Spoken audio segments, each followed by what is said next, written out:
African വൻകരയുടെ ഹൃദയതാളം ആവാഹിച്ച പച്ചപ്പുൽ മൈതാനത്തേക്ക് കാൽപ്പനിക ലോകത്തിന്റെ രണ്ട് ചിരവൈരികൾ പടപൊരുതുന്നു.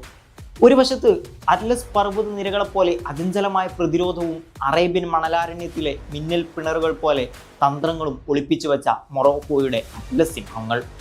മറുവശത്ത് സവേനയിലെ ഇടിമുഴക്കം പോലെ ഗർജിച്ചെത്തുന്ന വേഗതയും വന്യമായ കരുത്തുകൊണ്ട് സാമ്രാജ്യങ്ങൾ കീഴടക്കാൻ പോന്ന സെനഗലിന്റെ ടറാങ്കയുടെ സിംഹങ്ങളും. ദശലക്ഷക്കണക്കിന് മനുഷ്യരുടെ സ്വപ്നങ്ങളും പ്രാർത്ഥനകളും ഒരേ ബിന്ദുവിൽ സന്ധിക്കുന്ന വിശ്വമഹാ പോരാട്ടമാണ്. മൈതാനത്ത് വിരിയുന്ന ഓരോ പാസിലും ഓരോ ജനതയുടെ വീര്യമുണ്ട്. ഓരോ മുന്നേറ്റത്തിലും അവരുടെ അതിജീവനത്തിന്റെ ചരിത്രവുമുണ്ട്. എന്നാൽ വിധി മാനയുടെ സെനഗലിന് അനുകൂലമായിട്ടായിരുന്നു. അറ്റ്ലാന്റിക്കിന്റെ തിരമാലകൾക്ക് ഇന്ന് ആവേശത്തിന് താളം. ആഫ്രിക്കൻ ഫുട്ബോളിന്റെ സിംഹാസനത്തിൽ അശ്വമേധം നടത്തിക്കൊണ്ട് സെനഗൽ വീണ്ടും കിരീടം ചൂടിയിരിക്കുന്നു. ആവേശ പോരാട്ടത്തിൽ മൊറോക്കോയുടെ പടക്കുതിരകളെ തളച്ച് സെനഗൽ നേടിയ ഈ വിജയം കാൽപന്തിന്റെ പൂർണ്ണ കാവ്യനീതി നടപ്പാക്കുന്നതാണ്.